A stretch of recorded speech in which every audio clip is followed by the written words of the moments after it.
Alright, now let's take a look at the other side. You should have practice, and let's see.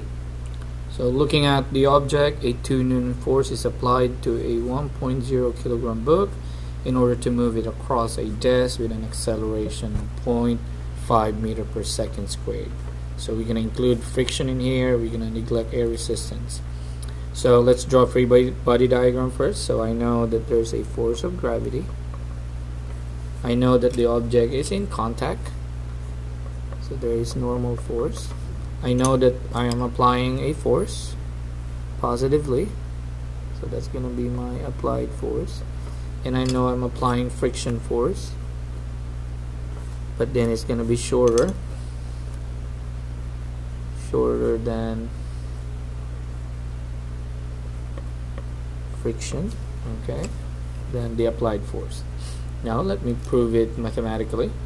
So I'm gonna find the force of gravity, which is mass times g. Here I don't need to multiply it because it's already given the mass in here.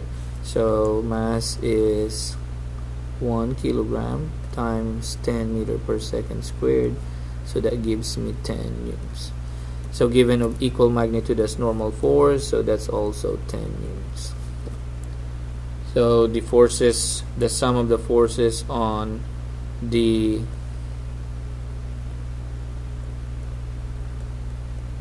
y gives me 0 newton, because this one is negative 10, positive 10.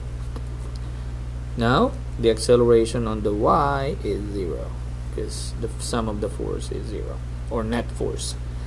Okay, this is also referred to as net force. Now let's find the x. So we know that the object is accelerating, so we could definitely write down the acceleration because it is given, going to the right. Now let's find out the force on the x. So we're going to find out that the force on the x is going to be the applied force, okay, minus the force of friction. So I know the applied force is given, it's right here, sorry, 2.0. So you have 2.0 newtons. But what is the friction force? So to find the friction force, I'm going to find the friction. So the friction is going to be mass times acceleration. So the mass is 1 and the acceleration is 0.5 meter per second squared, and that gives me 0.5 newtons. So that's the friction, the amount of friction, but that's not friction force. So what I'm gonna do is subtract. To find the friction force, I will subtract the app minus this. So 2 minus 0.5, that gives me 1.5 newtons, and that is my friction force. So I'm gonna write down 1.5 newton, and then my friction force on the x is 0.5 newton going to the right. So that is my net force. That is my net force. Okay, now let's take a look at number 6. Give yourself some time to read. This looks similar to number 5, but the applied force is now 1.5 that compared to 2. So let's draw the free body diagram. Okay, normal force. Since they are of equal magnitude, this gives us 10, this gives us 10. Right? Now we're gonna apply a force that's the same, which is 2 newtons. So this gives us 2 newtons. Now we're going to apply a friction force, which is the same magnitude, right? That is 1.5 newtons. So if the applied force rather, why did I, it should be 1.5 now, 1.5 instead of 2.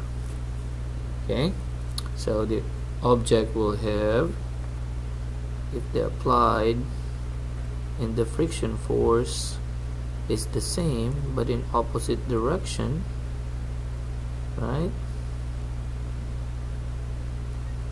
you're gonna end up with 0.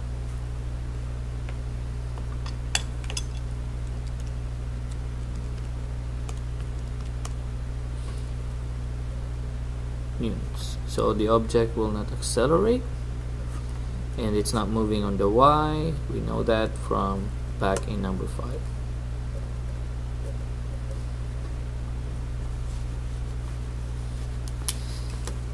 Let's move to number 7. So number 7, let's draw a free body diagram, a skydiver. So there is force of gravity. Are we considering air resistance? So it says we consider air resistance, but then it's moving at a constant velocity, therefore it's equal magnitude. So all I have to do is find F sub g because it's equal to F sub air. In order to find F sub g, I'm going to multiply the mass of the skydiver and the acceleration due to gravity. So it's 70 kilograms times 10 meters per second squared. That's give me 700 newtons. So this gives me 700 newton going down, so negative, and this gives me 700 newtons going up. So there's no movement on the x, so that's going to be 0, 0.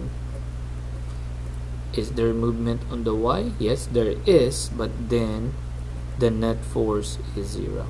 Because you have the g negative plus F air, and that gives you 700 newton. 700 newton. That gives you 0. And the object is accelerating? No, but it is moving at a constant velocity. So that gives you a huge difference. Now let's move to number 8. So number 8, we have a 30 Newton force is applied to drag a 200 kilogram sled and in a loosely packed snow with an acceleration of 1.0 meter per second squared. So let's draw a force body diagram first. Of course, there is force of gravity. There is normal force. There is an applied force which is given, it's right here, 30 newtons. That is the applied force. Okay, and what will be the force of gravity? Mass times g. Mass is 20 kilogram times 10 meter per second squared. That gives me 200 newton.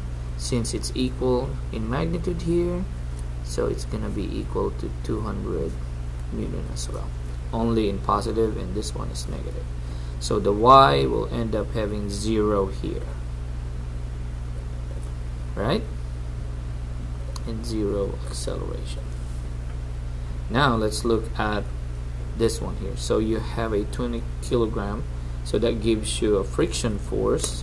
You multiply 20 and 1, that gives you a friction force of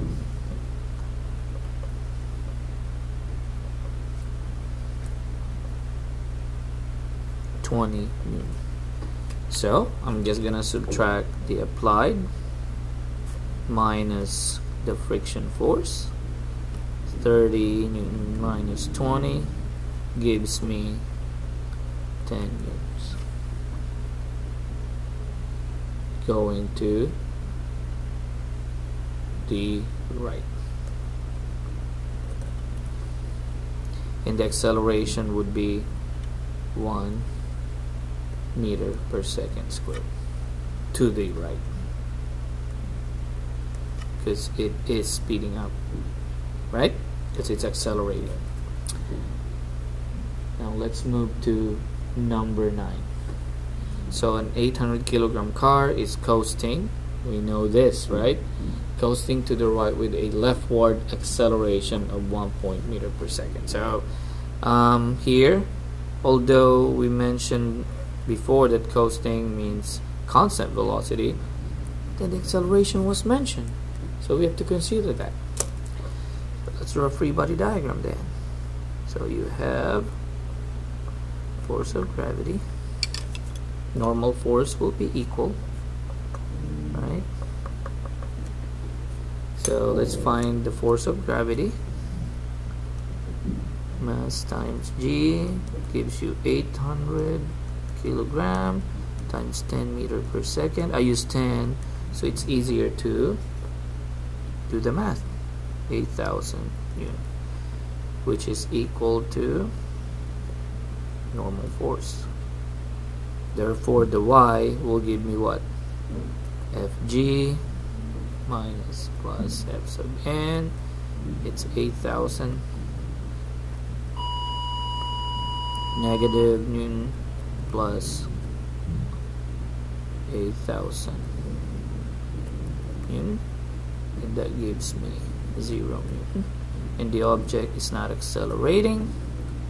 And if the object is moving, coasting, F air, it gives me 800 times 1, that's 800 newtons.